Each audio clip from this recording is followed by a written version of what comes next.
Assalamualaikum warahmatullahi wabarakatuh. Nama saya Melisa Nabila Sari, NPM E1D018065. Saya akan mempresentasikan dan menjelaskan mengenai modal dalam perusahaan. Baiklah, yang pertama yaitu jenis-jenis modal. Berdasarkan jenisnya, modal dibagi menjadi dua. Yang pertama, modal asing atau hutang. Yang kedua, modal sendiri.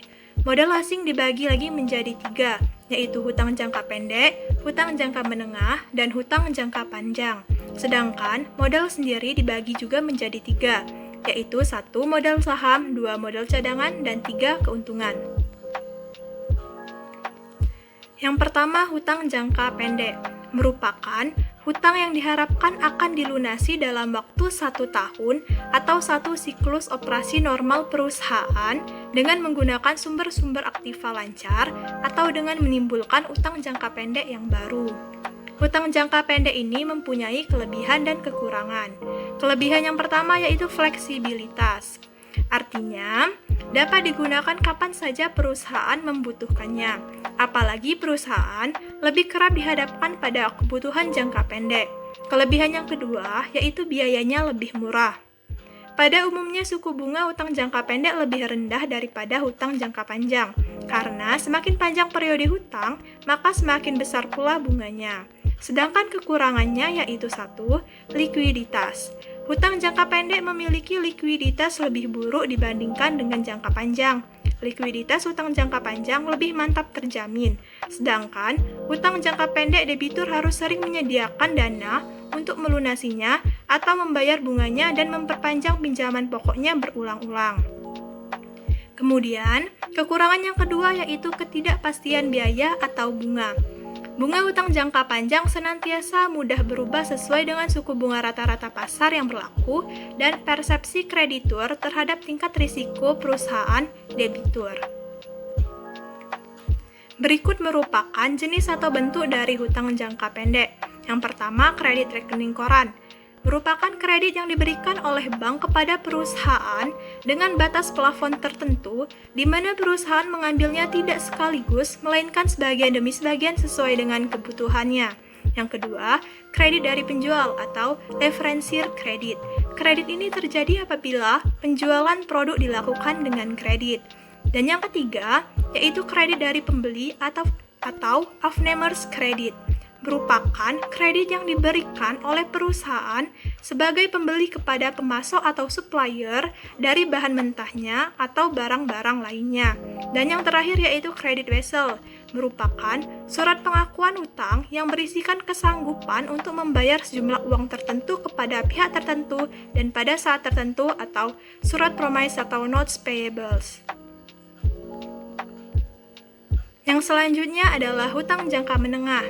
Merupakan hutang yang jangka waktu atau umumnya adalah lebih dari 1 tahun dan kurang dari 10 tahun. Kebutuhan membelanjai usaha dengan jenis kredit ini dirasakan karena adanya kebutuhan yang tidak dapat dipenuhi dengan jangka pendek di satu pihak dan juga sukar untuk dipenuhi dengan kredit jangka panjang di lain pihak. Jenis atau bentuk dari hutang jangka menengah ini yaitu term loan dan leasing. Yang pertama, term loan merupakan kredit usaha dengan umur lebih dari 1 tahun dan kurang dari 10 tahun. Pada umumnya, term loan dibayar kembali dengan angsuran tetap selama suatu periode tertentu atau amortization payments. Misalkan, pembayaran angsuran dilakukan setiap bulan, setiap kuartal, atau setiap tahun. Term loan ini biasanya diberikan oleh bank dagang, perusahaan asuransi, supplier, atau manufaktur. Selanjutnya yaitu leasing, merupakan suatu alat atau cara untuk mendapatkan servis dari suatu aktiva tetap yang pada dasarnya adalah sama seperti halnya kalau kita menjual obligasi untuk mendapatkan servis dan hak milik atas aktiva tersebut, dan bedanya pada leasing tidak disertai dengan hak milik. Yang selanjutnya adalah hutang jangka panjang, merupakan hutang yang jangka waktunya adalah panjang, umumnya lebih dari 10 tahun. Hutang jangka panjang ini pada umumnya digunakan untuk membelanjai perluasan perusahaan atau ekspansi atau modernisasi dari perusahaan karena kebutuhan modal untuk keperluan tersebut meliputi jumlah yang besar. Pada hutang jangka panjang terdapat resiko dan keuntungan. Resiko yang pertama yaitu semakin lama jangka waktu peminjaman dana dan pelunasannya, maka resiko juga akan semakin tinggi. Yang kedua, hanya dapat memperoleh sumber dana yang terbatas dari hasil pinjaman. Yang ketiga, hutang merupakan beban tetap yang harus ditanggung oleh perusahaan. Yang keempat, memiliki tenggat waktu jatuh tempo pembayaran hutang yang sudah pasti atau tetap. Dan yang kelima, kemungkinan nilai saham perusahaan akan turun akibat tingkat tinggi atau rendahnya jumlah pinjaman. Sedangkan keuntungan yang diperoleh dari hutang jangka panjang yaitu 1. Bunga obligasi yang lebih rendah apabila dibandingkan dengan dividen yang harus dibayarkan kepada pemegang saham. 2. Mengurangi kewajiban pajak. Hal ini dikarenakan bunga pinjaman merupakan biaya yang dibebankan kepada perusahaan, sedangkan dividen merupakan pembagian laba yang tidak dapat dikategorisasikan sebagai pembebanan biaya. Dan yang terakhir, pemilik obligasi tidak akan memiliki hak suara dalam perusahaan, sehingga tidak akan mempengaruhi manajemen dan operasional harian perusahaan.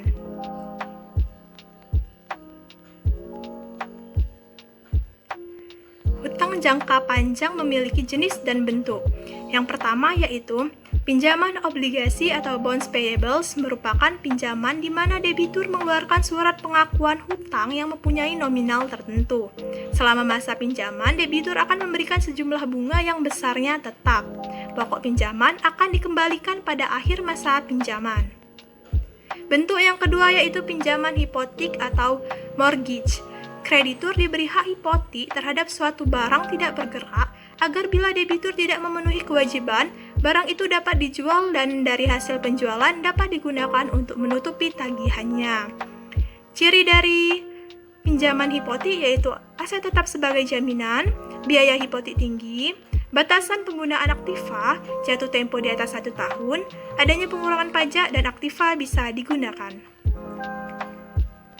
Yang selanjutnya yaitu modal sendiri. Menurut Rianto, modal sendiri adalah modal yang berasal dari pemilik perusahaan dan juga tertanam di dalam perusahaan untuk waktu yang tidak terbatas. Dengan kata lain, modal sendiri merupakan modal yang dihasilkan atau dibentuk di dalam perusahaan atau keuntungan yang dihasilkan perusahaan. Jenis atau bentuk dari modal sendiri yaitu ada 2. Yang pertama saham biasa dan saham preferen. Yang pertama, saham biasa atau common stock. Menurut Skosen, Stis, dan Stis, saham biasa adalah jenis saham yang merupakan jenis saham dasar perusahaan, memungkinkan pemegang saham untuk memiliki suara dan jumlah kepemilikan tertentu dalam perusahaan. Pada saham biasa ini terdapat kelebihan dan kelemahan. Kelebihan yang pertama yaitu mempunyai hak suara, yang kedua selalu mendapat pembagian laba setiap tahunnya, yang ketiga dapat diperjualbelikan, dan yang keempat bila ingin menambah modal relatif lebih mudah untuk menjualnya. Sedangkan kelemahannya yaitu 1. Kurang mendapat prioritas dalam pembagian laba, dan 2. Laba yang diterima tidak dapat diakumulasikan. Jenis yang kedua adalah saham preferen atau preferred stock. Menurut Skosen, Stis, dan Stis, saham preferen adalah pemegang saham preferen melepaskan berbagai hak kepemilikan guna mendapatkan beberapa perlindungan yang biasanya dinikmati oleh kreditor. Pada saham preferen terdapat hak yang dilepas dan hak istimewa. Hak yang dilepas yaitu 1. Hak suara, 2. Hak pembagian keuntungan dividen yang diterima jumlahnya tetap. Oleh karena itu, apabila kinerja perusahaan sangat baik, maka pemegang saham tidak mendapat keuntungan apa-apa. Sedangkan hak istimewa yang diperoleh dari saham preferen yaitu 1. Memiliki hak paling dahulu memperoleh dividen, 2. Hak untuk mempengaruhi manajemen terutama dalam pencalonan pengurus, 3. Hak pembayaran maksimum sebesar nilai nominal saham lebih dahulu setelah dikreditur apabila perusahaan dilikuidasi, dan 4. Hak klaim terhadap kekayaan perusahaan. Berikut merupakan perbedaan yang mendasar antara modal asing dan modal sendiri. Pada modal asing yaitu 1. Modal yang terutama memperhatikan kepada kepentingannya sendiri yaitu kepentingan kreditur. 2. Modal terutama tertarik dan berkepentingan terhadap kontinuitas, kelancaran, dan keselamatan perusahaan. 3. Modal yang tidak mempunyai pengaruh terhadap penyelenggaraan perusahaan. 4. Modal yang dengan kekuasaannya dapat mempengaruhi politik perusahaan. 5. Modal dengan beban bunga yang tetap tanpa memandang adanya keuntungan keuntungan atau kerugian. Sedangkan pada modal sendiri yaitu 1. Modal yang mempunyai hak atas laba sesudah pembayaran bunga kepada modal asing. 2. Modal yang hanya sementara turut bekerja sama di dalam perusahaan. 3. Modal yang digunakan di dalam perusahaan untuk waktu yang tidak terbatas atau tidak tertentu lamanya. 4. Modal yang dijamin, modal yang mempunyai hak didahulukan atau preferensi sebelum modal sendiri di dalam likuidasi. Dan 5. Modal yang menjadi jaminan dan haknya adalah sesudah modal yang di dalam likuidasi. Selanjutnya yaitu sumber-sumber modal. Berdasarkan sumbernya, modal dibagi menjadi 2, yaitu 1. Modal internal dan 2. Modal eksternal. Modal internal adalah modal yang berasal dari dalam perusahaan itu sendiri, yang dapat berasal dari keuntungan yang ditahan dan penyusutan. Sedangkan modal eksternal adalah modal yang berasal dari luar perusahaan, yang dapat diperoleh dari bank, supplier, perusahaan leasing, dan pasar modal. Selanjutnya merupakan struktur kekayaan dan struktur finansial. Yang pertama, struktur kekayaan. Menurut Rianto, struktur kekayaan merupakan perimbangan atau perbandingan, baik dalam artian absolut maupun dalam artian relatif, antara aktiva lancar dengan aktiva tetap. Contoh dari struktur kekayaan yaitu, suatu perusahaan memiliki data di sisi aktiva, yakni aktiva lancar sebesar 7 juta rupiah dan aktiva tetapnya sebesar 3 juta rupiah. Maka struktur kekayaannya adalah 7 juta rupiah berbanding 3 juta rupiah atau 7/3 atau 70% berbanding 30%. Yang selanjutnya yaitu struktur finansial. Menurut Rianto, struktur finansial adalah perimbangan baik dalam artian absolut maupun dalam artian relatif antara keseluruhan modal asing, baik jangka pendek maupun jangka panjang dengan modal sendiri. Contoh dari struktur finansial yaitu, suatu perusahaan memiliki data di sisi pasifa yakni modal asing sebesar 2 juta rupiah dan modal sendiri sebesar 8 juta rupiah. Maka struktur finansialnya yaitu 2 juta rupiah berbanding 8 juta rupiah sama dengan 2/8 atau 20% berbanding 80%. Selain struktur kekayaan dan struktur finansial, terdapat juga struktur modal. Menurut Rianto, struktur modal merupakan pembelanjaan permanen di mana mencerminkan perimbangan antara hutang jangka panjang dengan modal sendiri. Contoh dari struktur modal itu adalah suatu perusahaan memiliki data di sisi pasifa yakni hutang jangka panjang sebesar 1 juta rupiah dan modal sendiri sebesar 9 juta rupiah. Maka struktur modalnya 1 juta rupiah berbanding 9 juta rupiah sama dengan 1/9 atau 10% berbanding 90%. Berikut merupakan contoh dari neraca per 31 Desember 2008 dari perusahaan ABC. Aktiva lancar yang terdiri dari kas, piutang, persediaan, maka jumlah aktiva lancar yaitu 800.000. Sedangkan aktiva tetapnya yang terdiri dari mesin dan tanah, totalnya 1.200.000, maka total aktivanya yaitu 2 juta rupiah. Sedangkan hutang lancar yang terdiri dari hutang dagang, hutang wesel, dan hutang bunga memiliki jumlah 475.000 dan hutang jangka panjang yang terdiri dari 10% obligasi, modal sendiri, totalnya 1.525.000 dan berarti total pasifanya yaitu 2 juta. Aktiva dan pasifa hasilnya balance sama-sama 2 juta rupiah. Selanjutnya merupakan contoh dari laporan rugi laba tahun 2008. Penjualan sebesar 8 juta rupiah, harga pokok penjualan sebesar 4 juta rupiah, maka laba kotor yang diterima perusahaan yaitu 4 juta rupiah. Biaya penjualan 1 juta rupiah, biaya administrasi plus umum 2.520.000 rupiah, maka laba operasi yang diterima perusahaan yaitu 480.000 rupiah. Dikurangi bunga 30.000 rupiah, maka laba sebelum pajak yaitu 450.000 rupiah, dikurangi lagi dengan pajak penghasilan 225.000 rupiah, maka laba bersih yang diterima perusahaan setelah pajak yaitu 225.000 rupiah. Yang selanjutnya merupakan modal kerja. Modal kerja atau working capital adalah modal yang dibutuhkan dalam pembiayaan segala aktivitas agar usaha terlaksana berdasarkan rencana yang telah dibuat.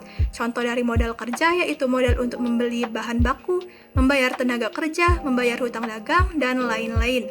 Dalam modal kerja terdapat 3 konsep. Yang pertama, konsep kuantitatif, 2 konsep kualitatif, dan 3 konsep fungsional. Yang pertama yaitu konsep kuantitatif. Konsep ini menitik beratkan pada jumlah dana yang dibutuhkan untuk membiayai operasi perusahaan yang bersifat rutin. Konsep ini menyatakan modal kerja merupakan jumlah aktiva lancar atau gross working capital. Menurut konsep ini, total modal kerja sama dengan total aktiva lancar. Konsep yang selanjutnya yaitu konsep kualitatif. Konsep ini menitik beratkan pada kualitas modal kerja. Dalam konsep ini, pengertian modal kerja adalah kelebihan aktiva lancar terhadap hutang jangka pendek. Definisi ini menunjukkan margin of protection atau tingkat keamanan dari kreditur jangka pendek serta menjamin kelangsungan operasi perusahaan di masa yang akan datang. Pada konsep ini, modal kerja sama dengan total aktiva lancar dikurang total hutang lancar. Selanjutnya yaitu fungsional. Konsep ini menitik beratkan pada fungsi dari dana yang dimiliki dalam rangka menghasilkan pendapatan atau laba dari usaha pokok perusahaan. Semakin besar aktiva lancar dan depresiasi aktiva, semua dana yang dimiliki perusahaan pada dasarnya digunakan untuk menghasilkan pendapatan, tetapi tidak semuanya dana itu menghasilkan laba periode ini atau current income.